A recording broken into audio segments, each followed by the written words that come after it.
Para concluir a nossa matéria sobre direito positivo, nós tínhamos parado nesse slide aqui, né, sobre a finalidade da divisão do direito em direito público e direito privado. Já tínhamos visto, né, que os titulares do direito público não dispõem de seu direito, já os de direito privado dispõem, que é a letra A, é a primeira finalidade, né, para a gente entender que os princípios de cada ramo são semelhantes. E aí estávamos falando sobre a letra B. Então, como estávamos falando, eu vou retomar desde o início, né? Então, vamos lá. A Constituição, características e extinção das pessoas jurídicas de direito privado são, em regra, distintas das pessoas jurídicas de direito público. Vamos lá. Constituição.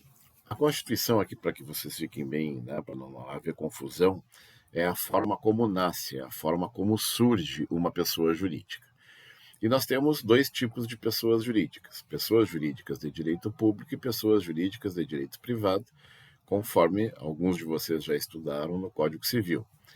E para recapitular, e principalmente para o pessoal do módulo 2 aí que não sabe ainda, né? Pessoas jurídicas de direito público, claro que são mais que isso aqui, tá? Mas basicamente é a União, os estados, os municípios e as autarquias. Autarquias são órgãos vinculados ou à União, ou aos estados, ou aos municípios, que fazem um serviço autônomo, né? Autônomo, ainda que seja um braço do poder público, ela tem autonomia de gestão financeira e administrativa, tá certo? Então vamos lá. Como é que nasce uma pessoa jurídica de direito público? Ou seja, como é que nasce um estado, como é que nasce um município, como é que nasce uma autarquia? A resposta não é a mesma se a gente perguntar como é que nasce um país, né, que seria a União, né? Então já vou começar por ali, né, que a União é uma exceção. Ela nasce normalmente pelo reconhecimento internacional, é um assunto de direito internacional público, certo? Vocês vão estudar isso no momento devido aí na faculdade, né? Mas estados, municípios e autarquias, via de regra, surgem por lei, certo? E essa lei, no caso, é decorrente, né, de um processo, um plebiscito, né? Normalmente se faz uma consulta popular, se o povo quer ou não, né, a criação, a emancipação daquele município, né? Estou falando aqui porque nós temos na nossa cidade, aqui em Bagé, né, temos os exemplos aí de Candiota, de Ulha Negra, de Aceguá, né, que foram desmembrados, né, do município mãe, que é o município de Bagé. Então, todos eles teve um plebiscito, depois, mais tarde, né, a consulta popular foi, né, positiva em todos eles, né, a população queria a emancipação, e depois veio uma lei estadual, no caso, né, que cria aquele município, certo? Inclusive, o último, que foi a Ceguá, né, foi o mais problemático nessa saída da lei. Aí houve um movimento tentando reverter, né? Mas acabou se consolidando e a Ceguá hoje é um município autônomo, certo? Já as pessoas jurídicas de direito privado, em regra, elas surgem de um contrato social. Então, a primeira diferença aí, para vocês entenderem, né, o contrato social seria, né, os sócios, né, que assinam um contrato fundando uma empresa, depois vai numa junta comercial, né, num cartório, num tabelionato, num registro de pessoas jurídicas, e faz o registro para que eles consigam adquirir o seu CNPJ, né? Então é uma parte um pouquinho mais burocrática. Claro que lei também é burocrático, né? Mas é bem diferente aí, né? A forma como elas se criam. A segunda característica, no caso, são as características, no caso, né? Quais são as características das pessoas jurídicas de direito público? A mais marcante delas, para a gente fazer a análise, é que as pessoas jurídicas de direito público não visam lucro, certo? Essa é a mais importante, né? E também, sem exceção, né? Já no caso das pessoas jurídicas de direito privado, nós temos das duas naturezas. Temos aquelas que visam e temos aquelas que não visam lucro. Então, assim, entre aquelas que... Porque o normal é que visem lucro, tá? Talvez algum até pode se surpreender que uma pessoa jurídica de direito privado não vise, né? Mas as associações, né, as fundações, as cooperativas, os sindicatos, certo? Os clubes de serviço, clubes sociais, igrejas, certo? São pessoas jurídicas de direito privado que não visam lucro, certo?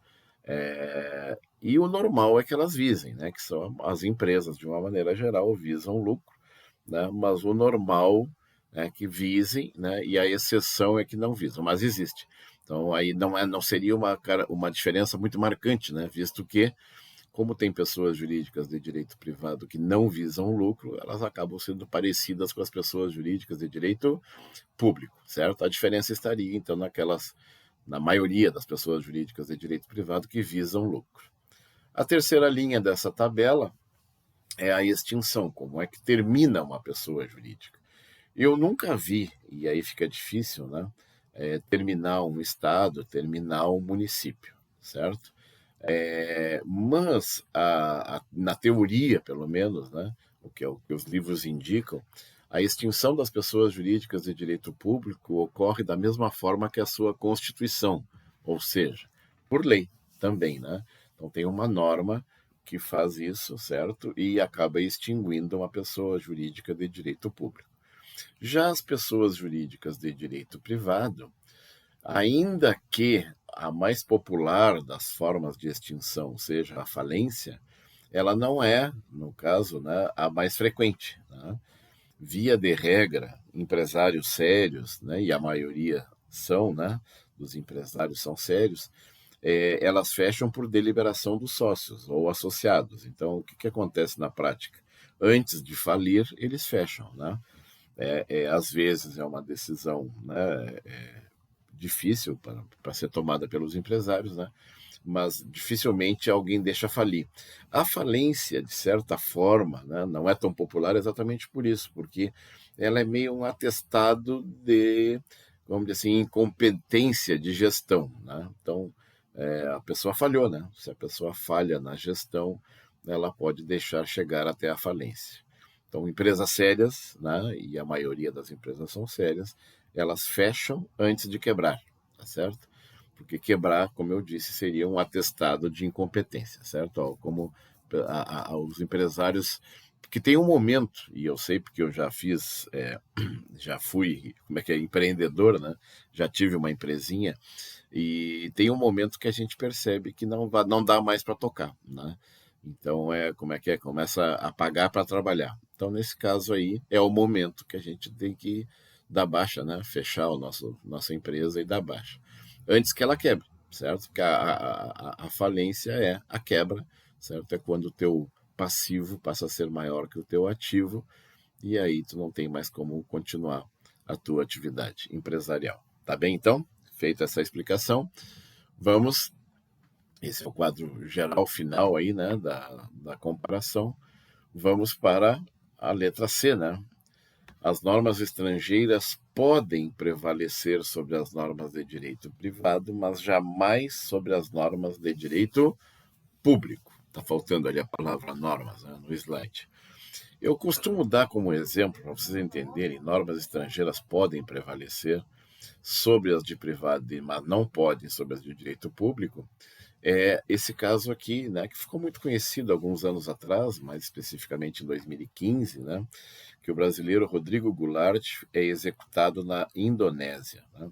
Ele foi condenado à morte por tráfico de drogas em 2005, ou seja, 10 anos depois de ser flagrado, né, aliás, de ter sido condenado à morte, ele foi executado, certo? Na Indonésia, que é um país, fuzilamento, né? Aqui, ó, é o segundo brasileiro executado por pelotão de fuzilamento no país este ano. Para mostrar para vocês o seguinte: uma das alegações da defesa do Rodrigo Goulart é que ele era brasileiro e que no Brasil não existe pena de morte, certo? Então eles queriam que ele viesse cumprir pena no Brasil. A gente sabe o que iria acontecer, né? Ia puxar alguns aninhos de cadeia e ia sair bem rapidinho. Mas, como se trata de direito público, porque é direito penal, certo? Então, vamos voltar no slide. Então, aqui, ó, direito público, a norma estrangeira prevalece, certo? Prevalece.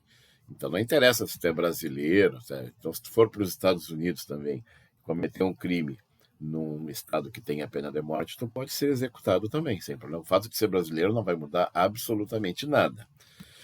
No entanto, se o assunto for direito privado, aí pode prevalecer, certo? A norma estrangeira pode prevalecer sobre normas de direito privado, certo?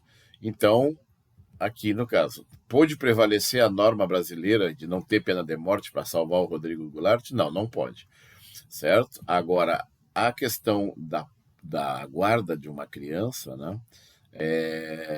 Não, nesse caso que aconteceu, que ficou muito famoso também, né, 2009, né, Sean, né, Goldman, dos Estados Unidos, foi o caso de uma criança, né, um filho, não vou me lembrar que idade tem, garoto, 9 anos, acho que era, né, 9 anos de idade tinha o guri, filho de um americano, certo, com uma brasileira, certo. Se separaram, o americano foi para os Estados Unidos e a brasileira ficou no Brasil com o filho, guarda, né, normal, tudo bem. E aí o que aconteceu? Essa brasileira passou a namorar uma outra pessoa, né, teve um outro relacionamento com outro homem, e aí ela veio a falecer. Eu não vou me lembrar a razão, né, do falecimento dela, não sei se foi uma morte acidental ou natural. Eu sei que ela faleceu. E quando ela faleceu, o pai da criança, que era americano, pediu a guarda. E aí foi uma briga grande, né? E aí aquela coisa de conflito de normas, né? Porque ele é um americano, aqui nós temos o direito de família no Brasil, aquela coisa toda, né? E aí foi feita uma disputa judicial bem severa, financiado pela avó materna da criança, né? Bons advogados, né? Chegou até o STF a decisão, né? Isso mostra que os advogados eram bons, né? Conseguiram levar até o STF, mas acabaram perdendo, prevaleceu esse direito do estrangeiro aqui dentro do nosso país. Então, por quê? Porque o assunto é direito privado, não é direito público. Né? Da mesma forma, um caso que aconteceu aqui no Rio Grande do Sul também, muito parecido, né? Que esse menino aí, o Iruã, né? O Iruá, tem gente que pronuncia Iruá, é um menino de taiwanês, né? Filho de pai taiwanês com mãe brasileira, né? E eles estavam indo para Taiwan e na viagem, se eu não me engano, morreu a mãe e depois lá em Taiwan morreu o pai. E esse menino ficou com a guarda dos tios taiwaneses que não queriam devolver ele para o Brasil. E aqui a avó materna da criança morava em Canoas, aqui no Rio Grande do Sul, né?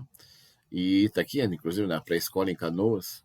E aí houve essa discussão também. Eu me lembro que na época entrou em campo até era o governador não, presidente da República, era o Lula na época. Houve a interferência do ministério, foi uma briga bem forte, foi um troço grande querendo trazer o guri para cá. E conseguiram, né? Conseguiram, mas teve que meter a diplomacia, né? E aí também a mesma coisa. Mas por que conseguiram? Mesma coisa aqui, eu faço questão de destacar aqui, é direito privado, guarda de criança, casamento, entendeu? Isso aí é direito privado, direito civil, certo? Agora, direito público, não. Direito público não tem como tu fazer valer a lei brasileira fora do nosso território, certo? Nem outro país pode fazer a sua lei aqui dentro, senão, por exemplo, poderiam condenar né, um indonésio, né? A morte aqui dentro do Brasil, não caberia isso, certo? Então, é só para separar bem aí, né, para vocês entenderem, com os exemplos, que se a norma for de direito público, cada país com a sua regra, né? Meu país, minhas regras. Mas, se for um assunto de direito privado, se admite, né, a vigência ou a aplicação de norma estrangeira dentro de um país, tá certo? Vamos fazer uma pausa aqui nesse vídeo aqui para ele não ficar muito comprido.